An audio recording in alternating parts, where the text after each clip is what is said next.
I'm Sarah Russell. I'm JQ Walker. I'm Hind, and we are the Neurodivergent Report, a research-based podcast by and for neurodivergent brains. In each episode, we'll explore topics relating to neurodiversity and coping strategies by reviewing the literature and discussing current topics. We will also have interview episodes where we sit down with experts in the field and listeners like you, with the hope that together we can all learn to heal in community. However you are able to engage, thank you for being here.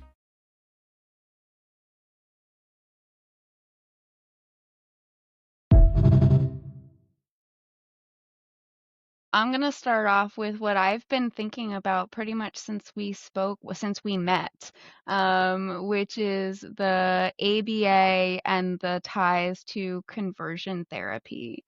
And I think I remember when I brought it up in our first meeting, I was like really inflammatory. And then when I looked it up online, I was like, oh, this isn't as bad as I thought. Like he just signed off on somebody's terrible thesis. And that's where that tie came from. But I think it was a really great learning moment for me personally, because I tend to get really emotional when I learn new material that might be controversial like that. And but you have to stop. You have to do the executive function pause, and you have to look up what you're getting angry about. Yeah. Yeah. Because especially I know my memory is bad. Why am I trusting my memory? Yeah. It's funny that you bring up memory because remember, so after we chatted, I was like, oh yeah, I do remember reading about his involvement, speaking Lovaas, with the reparative therapy sort of study by George Reckers. Mm-hmm. And so when I looked up, I was like, oh yeah, I think I do remember that he was involved, kind of getting his stamp of approval. Yeah. And I think what's fascinating for me, right, is the intersection that I have with all of that, right? Having been raised why Mormon. were we? Yeah. Oh, right. Yeah. Why were we talking about that, Ryan? Yeah, we're just randomly talking about Lovaas.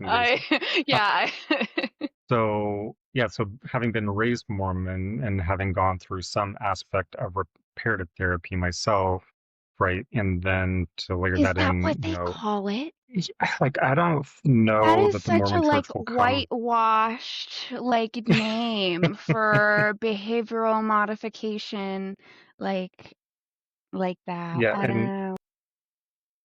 Yeah, and so that term, reparative therapy, does not come from within the field of ABA, right? I think, it's one of those ways that it's like, let's try to soften what it is that we're doing so that it's a little more palatable to everybody. Yeah. Gosh. Yeah. When you name it a monster, everybody knows to come with the pitchforks. That's right. Amazing. Okay. Yeah. Fantastic. And I think even, one of the interesting things too for me is that at that time, the Mormon Church was using their version of the 12-step program for gay people, right? And so, Yeah, I'm not super familiar with the Mormon Church. I think I've been on the East Coast my entire life, so I'm really Baptist, Yeah. Well, they have Mormons out there too. You just have to look a little harder. Yeah. Amazing. Yeah, okay. And so, Sorry. Yes, kind of understanding kind of the ABA side of things and what was done in that 1974 research article, and then having, been involved in some version of reparative therapy myself. It's sort of one of those moments nice where juxtaposition. Yeah, and I think, thinking through the ways in which, not just ABA, but just science or, therapy in general, or whatever you want to call it, right, comes up with subtle ways to make it more palatable for people, right? And so this isn't reparative therapy. This is, Sure. Same-sex attraction anonymous. Well, it's reminding me of the book that I just started reading today, about the caste system in America. And it's unnamed. It's entirely unnamed, but we all know that it's there. And yeah, we use really polite language for it. Um, anyway, so who are you, Ryan? Why were we talking Yeah. about this? Um, Ryan Baker-Barrett is a board certified behavior analyst. So that's a BCBA. He is also a parent of a child with ADHD and personally lives with ADHD himself. We're going to talk more about that.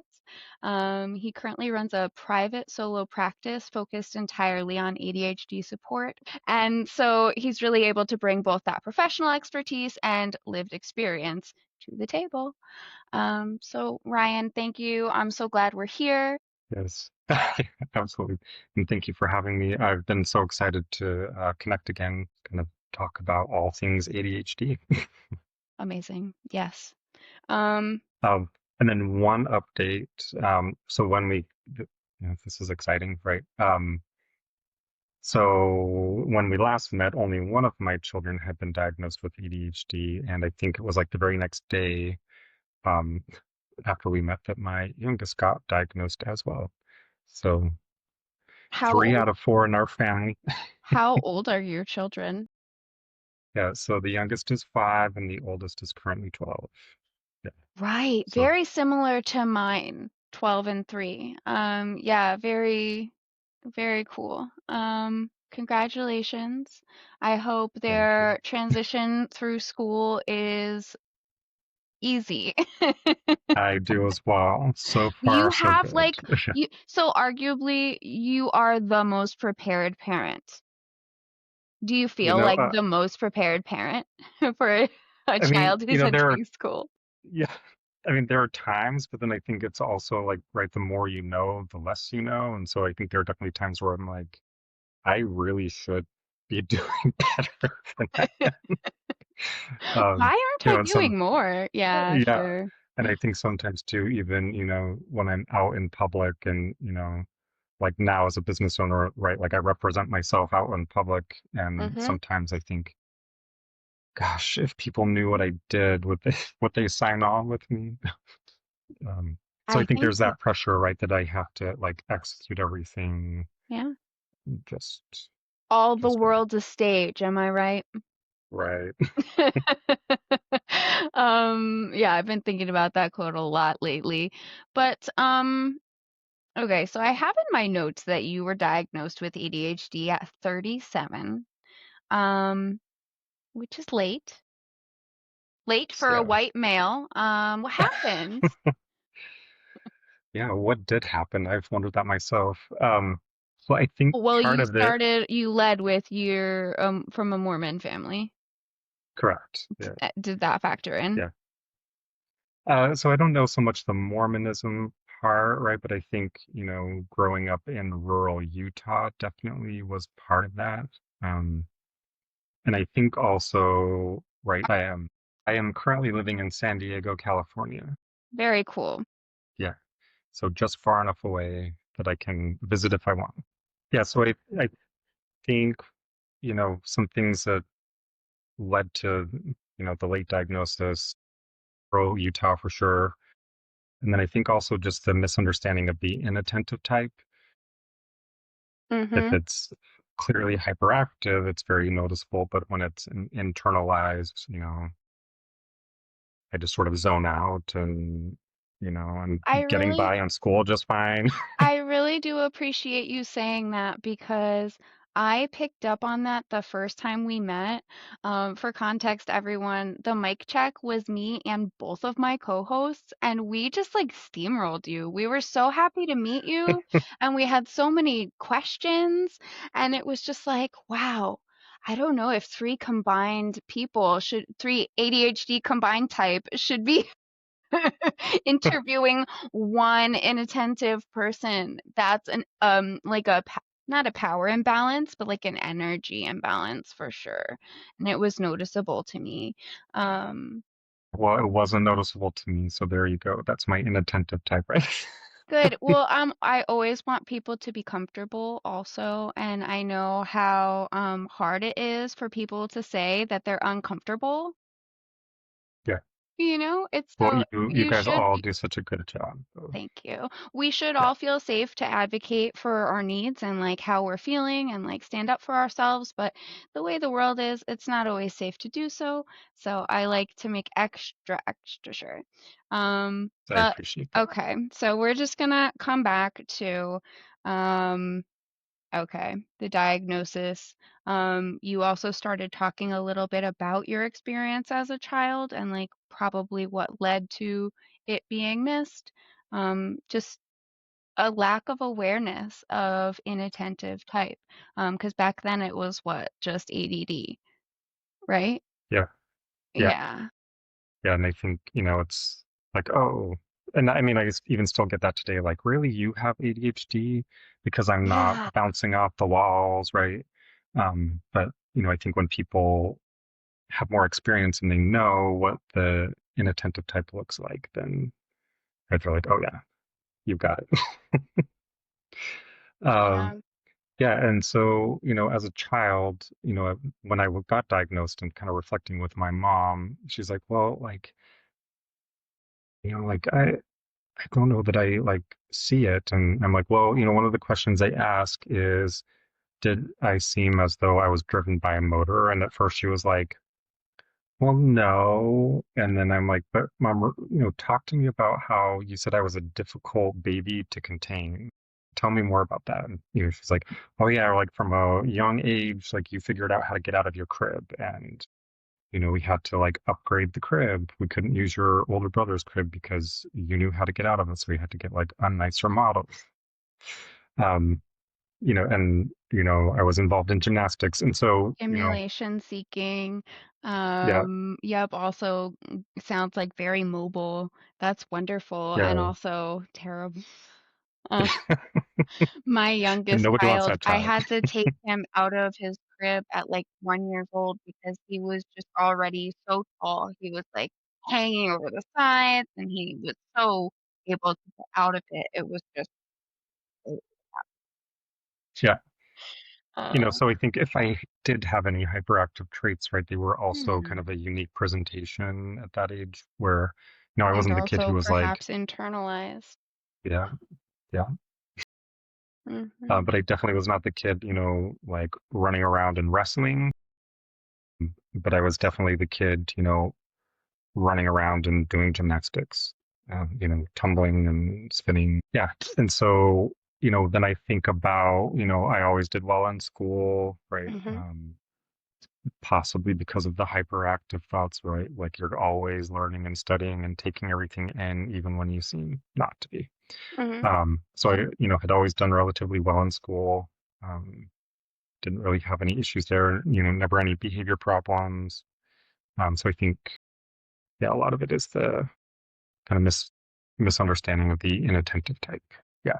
Did you get diagnosed later in life because it started presenting as a problem for you, or was it as a result of your child's diagnosis? No, so at the time that I was diagnosed, I did not have children. So Okay. I had I adopted Wow. Oh, after, okay. Okay. I was gonna say yeah. you look really good. The math is not mathing. Anyway. No, Right. yeah, Okay. yeah. So we Thank adopted. you. Yeah. So at the time, I did not have children. How? See, that's the caste system I was talking about earlier, just assuming the heteronormative standard of a family. Not like I already know that you're a gay man, and yet, It's all good. oh, well, I It's appreciate that you're not offended, but I think I'm taking delight in finding opportunities to bring it up now all good. because it's more than just racism these days. It's, yeah, like why are we voting against our own best interests? It's the caste system. Yeah, Anyway, yeah. I had thank you. a fun conversation like at a birthday party for my youngest where one of the parents, right, had like a 2-year-old toddler and they turned in like, don't you miss this phase? And I'm like, well, I intentionally skipped that phase. Yeah. So I think a number of things were happening at that point in time in my life, right? A divorce being one of them. Um, and, one of those moments where you're like, okay, I should get it together here. Mm. And uh, so I think, post divorce or as, things were starting to unfold, like realizing a lot of things about myself, like, yeah, I really do need to like figure out what's going on. Um, Little and bit of so, self-reflective moment. yeah. And so the therapist that I was seeing at the time, she's like, Ryan, have you ever considered that you might have ADHD? And I remember sort of like laughing. I'm like, me? Like, what? Um, but then as I thought about it more, I'm Um, like, did you already have the career that you have as well? Or so no, that was a not change. necessarily. Okay, okay, sorry. So I was still a BCBA, right? And, I think that even speaks to like my own misinformation as a BCBA, right? And, working with kids who have ADHD all the time, but maybe because I'm a BCBA, I'm working sort of with the most challenging behavioral kiddos, right? And so I sort of had that sampling bias of like, this is what ADHD looks like. Right. Um, but then, I do think, things in my life started to come together, right? Where I'm working with more and more kids who have ADHD and fewer kids who have autism, just by virtue of being a public school BCBA, where, we're working with anyone in the public school system as opposed to like a clinic-based or, a private school setting. Um, Interesting. I was gonna say, do you see people divide based on diagnosis? That's interesting. That yeah, I mean, that well, I'm just wondering if like maybe parents would choose not to send their child if they weren't able to be accommodated in the school system. yeah, yeah, I think definitely though there are those situations that happen for sure. Um, Or maybe it is just like selection by I don't know. Yeah, and I think part of it was like that specific job that I had, the school that I was at, right, public school setting, but they also had specialized programs. Um, and so I was working across like a whole continuum of populations in that particular school. Um, and so for maybe the first time in my career was like having very frequent engagement with ADHD. Right. And so it's like I had that job. And then as I'm experiencing the divorce, that's all coming through. And then a therapist, she's like, I think you have ADHD and maybe you should consider that. Um, Hmm. and then, there were, I think maybe for a year or two as I was considering it, I was like, I don't know. Like, but then the more that I got to understand the inattentive type, and one of the moments that really stands out to me is my therapist had recommended a book. And I was living in Connecticut at the time. Um, Yay, Connecticut. um, New Haven is specifically where we're connected to the train line to New York. Hmm. So I told her, all right, okay, I bought the book and, I'm not great at reading because, this should have been another clue, right? I'm always like zoning out. And so I have a hard time getting through a book. Um, so I was determined, right, I'd have 2.5 hours on the train to and from. So total like 5 hours. I'm definitely going to be able to get a good chunk of this book done. And I don't even remember what the book is, but I remember the intro where the guy is talking about this child that he's observing, and he's talking about inattentive ADHD. And he's kind of walking through his observation, right? And this kiddo was like very spaced out and looking out the window, and he asks the child like, "What are you thinking about?" And so this child gives like a very vivid description of, these animals in the forest and monkeys swinging from the trees, right?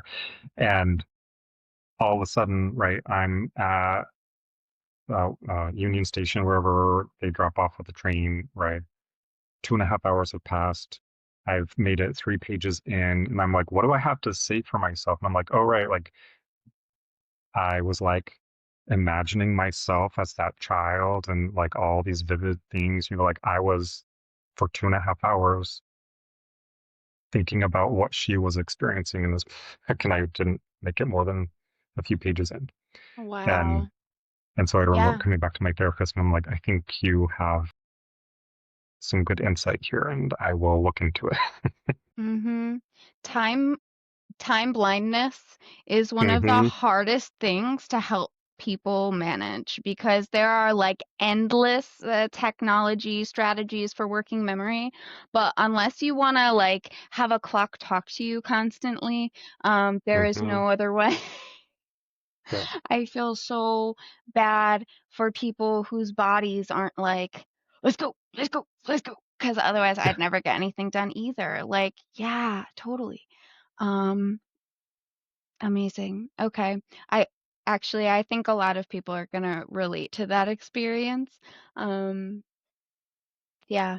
And Yeah. yeah, So anyway. you, yeah, I think for me, it was kind of realizing, that time blindness, like you said, and then like also, I remember reading about, you have ADHD if, right? And all these people with ADHD, it might have been like a Reddit thing, and they're like putting their stuff in, and they're like, you forget to go to the bathroom and you forget to eat. And I'm like, oh my gosh, really? Because I do that all the time. And that was actually a Yeah. stressor in the previous relationship, is like I would get hyper focused on something and just completely hours gone, Mm-hmm.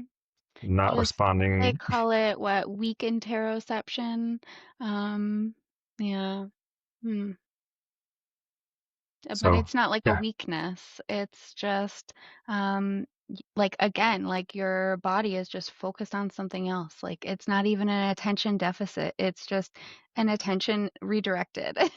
Like, yeah, it's just yeah. whoops, And whoopsies. yeah, and I think the best quote, I can't remember who said this, but it's one that I bring up in every single training that I do is, right, ADHD isn't a deficit of attention by no means, right? It's sort of a bad thing. It's attention that just cannot be regulated. And Hmm. so, reminding people in my life that like I, wish that I could choose the things that I'm hyper focused on, but sometimes, right, like they choose me and I can't shake it. Um, Yeah, yeah, yeah. I hear you. I've been reading so much of the same topic for so long. I just want to move on. But I don't feel like I've cracked it yet, so I can't. yeah, Um, yeah, okay. So I'm really interested also to talk about your experience with stimulants and with, getting medicated, yeah. because part of getting diagnosed with ADHD means, okay, now what are my treatment options? Hmm. And for adults, primarily the well, for adults and for children, primarily it's medication. I feel like stimulants are almost a get like a no-brainer to suggest, but that Yeah. wasn't your So experience. it was not my experience. I mean, I personally had wanted to, get on medications because I knew that it would help. Hmm. Um, I had done the research. Right? And so step one, right, was getting connected with a psychiatrist. So Hmm. I'm remembering right. I think I was on the list for 8 to 9 months to see a psychiatrist. I finally see a psychiatrist, and they told me, well, we're not going to give you stimulants until you have a neuropsych. I'm like, okay. So then I go and get the neuropsych, which is another few months. And thankfully, this practitioner was great about getting me in, and I would, walked Yeah. away with a diagnosis in maybe under 3 months. And then, I'm like, finally like, okay, I've got my diagnosis officially. I've done the neuropsych. I've done all the things you've asked. And then I go to meet with the doctor, who tells me, well, you're a gay man, and we're very careful about giving stimulants to gay men. This doctor was problematic for a number of reasons. So I think this was more of a him thing, than the entire medical field or even that particular practice, right? Um, but, You know here what I they am at a, say about a few bad apples. yeah, the whole barrel. Yeah. But Yes. yes, but that is So, very kind and compassionate of you. Yes, you're absolutely yeah, right. I know there are better doctors out there, but yeah. They're not all of but them. not this one, right? And so this is Yeah. essentially my first experience, right? Is, Yikes. you know, at a gay men's health clinic, being seen by a gay doctor, In and California? facing Massachusetts. Massachusetts. Oh my goodness. So It yeah, shouldn't matter, but it does matter. it does. Because Yeah. If just, I had said Utah, it wouldn't be surprising. yeah, exactly. Just the ideologies aren't as progressive. But like when you know better, you should do better. And Massachusetts knows better. Massachusetts does know better. Yeah, so facing some of that stigma was, I mean, it wasn't like I was, knocked over or blown out of the water or anything, but I was sort of like, okay, maybe I need to do a little more research, I guess. I don't know. Hmm. But then, I was like, this doctor is just problematic for a number of reasons. I just need to go to a new doctor. And Yeah. then finally got the prescription and then had to go a few months waiting for the med shortage to work. So, yeah, good times. And then finally, getting, starting on a low dose of Adderall and being like, I remember like coming out of my first work day on Adderall and being like, so is this like what other people experience where they're not like so exhausted from trying to stay organized and on top of things? And, it was like a few days of feeling kind of on cloud nine, like, wow, like this is different and I'm not Yeah. exhausted. Yeah. I had a little bit of a stimulant trial myself. I think in my case it unfortunately made my thyroid all wonky, but I already Mm, had Graves' disease, so my doctor was like yeah, he never likes it when I gosh, change my psych meds just because my thyroid always reacts to it. Um, I'm I'm so sorry. probably hashtag hysterical woman, like Oh, it's fine. I appreciate it. Um, yeah, stigma's everywhere. The caste system is everywhere. yeah, Um, it sounds like you didn't let it push you over though because you were already grounded in the education, like you already had done some research. You were able to like let the emotion of that subside and then move forward with rational steps. And that's great. We love to see that. But maybe someone who didn't have like your position in society might have been a little bit discouraged. So, shout out to yeah. I them mean, too. and it's not to say that I wasn't discouraged because I definitely was. I mean, I remember walking into the pharmacy like so excited, like, okay, I get to try this and see if it works for me. And then like almost in tears when the pharmacist is like, we don't have it and nobody has it, and we'll let you know when it's in stock. And, it's like you walk up to that moment like so excited, like, okay, is this going to be the help that I need to, just take the edge off of, And then someone popped your balloon. but I suppose it could have been worse. It could have been more months, but, I had been working up to it. I think total process was close to 2 years, Gosh, which well, was not the if you experience were of like my 5-year-old. So, drug seeking, then yeah. like that's a good proof. Thing. Hmm. Yeah, okay. Um, sorry. I was gonna start tangenting about the diagnostic process for autism and just how it's different for adults and children, but we don't need to do that tangent. Um, Whole other episode, right? and Yeah. When I look back on my training, right, I was trained in Utah under like a variety of different people, and I had joked that my first career job, the director of the school said, "We don't do ABA here," and I'm like so baffled. You hired a BCBA and you don't do ABA here, and what she was speaking to was right autism therapy ABA, as the must-have 40 hours a week LOVOS discrete trial, right, which is very different than how I was trained. And then in grad school, right, I wasn't working with kids with autism. So all of my supervision happened in a outpatient mental health clinic where I was working with adults with schizophrenia, adults with severe bipolar disorder, servicing children with ADHD, ODD types of diagnoses. And So so, interesting. Wait, hold yeah, on. How do you help an adult? yeah.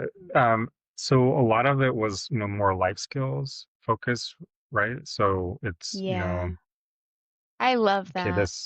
yeah. I mean, I'll never forget. I felt so awful, right? And one of the things I was doing with this gentleman was kind of supporting him to get to the grocery store, kind of have a consistent routine, actually meal plan. And uh, I had gotten on the wrong bus.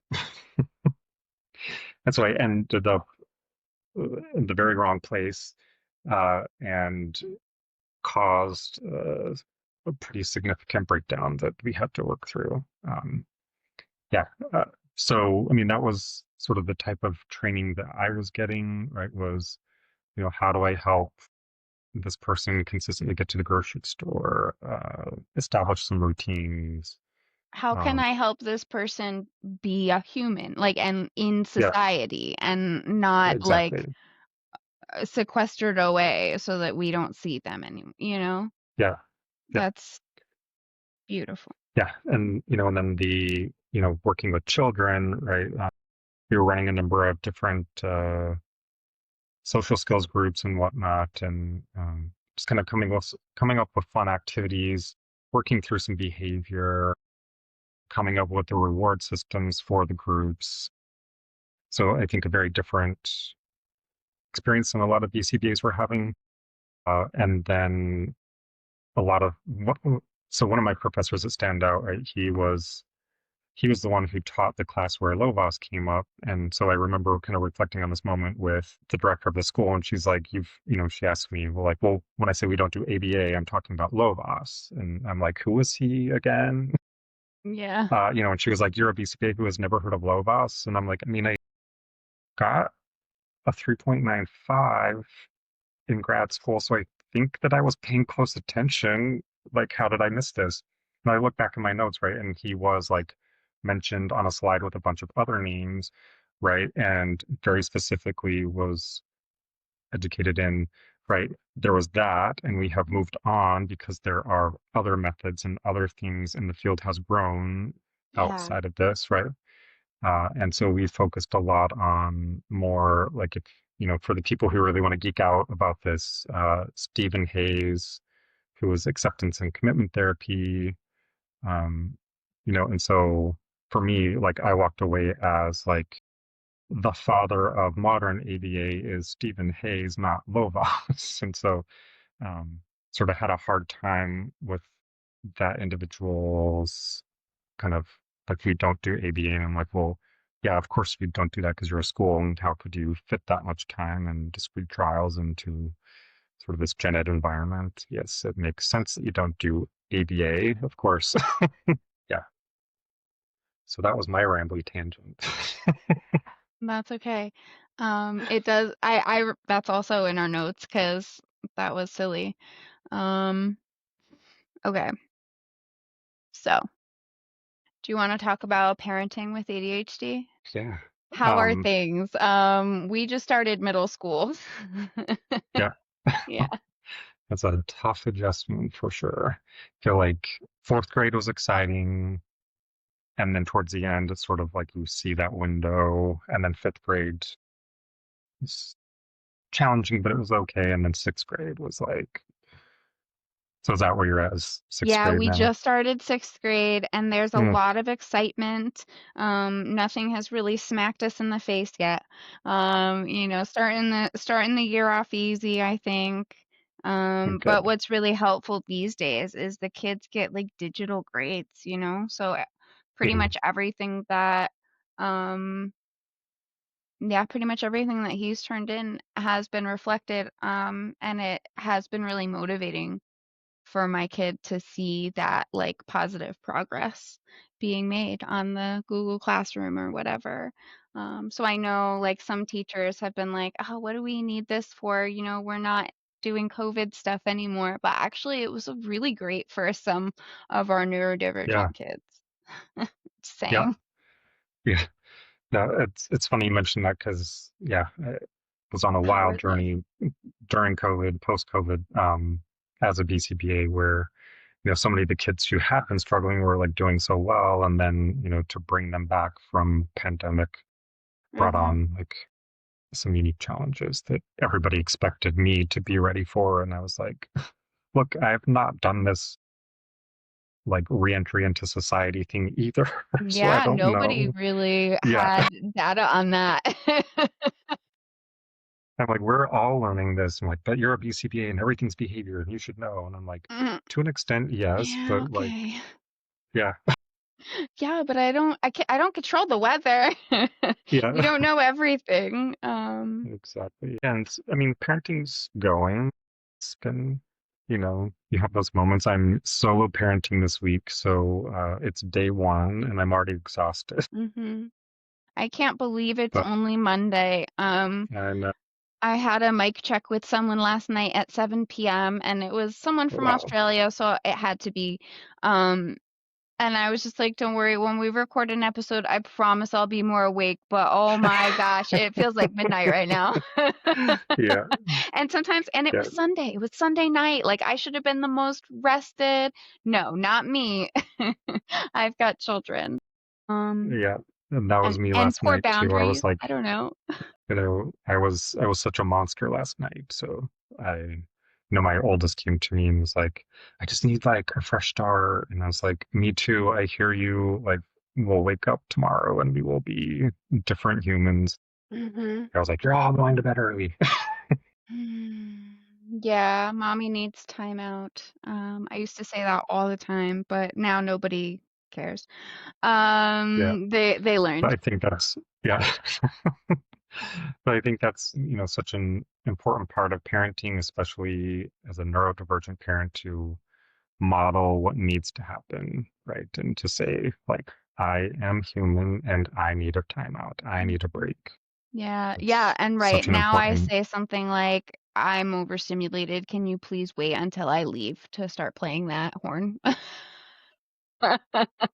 Stuff like that, yeah, Just for an yeah, example. yeah, with my 5-year-old who is hyperactive ADHD. We started using the, hey, you have a lot of important things to say, but when you talk so much, so loud, so fast, my brain can't keep up. So give my brain a chance to keep up by taking a moment and then Yeah. one thing at a time. Yeah, definitely hard to catch all those words at once. I could Mhm. imagine a good visual being like the baseball thrower that just keeps throwing baseballs at you. You Oh, just yeah. start getting hit by them. I like it. That would be funny I for a like it. 5-year-old too, so it might stick in their memory. That's what I've learned most of all about memory is that emotions, even positive emotions like humor, will really help that stick. Yeah. Yeah. That and we definitely have a lot of visuals in our house. So everywhere you turn, there's, I mean, even for myself, right? Like a checklist, reminder for this, a reminder for that. Yeah. Well, I asked you before how you were doing, and you said you were doing okay, and then you got self-conscious, like like you looked not good. But anyway, so obviously you're doing things to keep yourself happy and healthy and safe. Supporting your nervous system. How are you doing? How are you doing it? Uh, It's funny, when working with adults, especially, one of the things that I recommend most is self-compassion, giving yourself grace.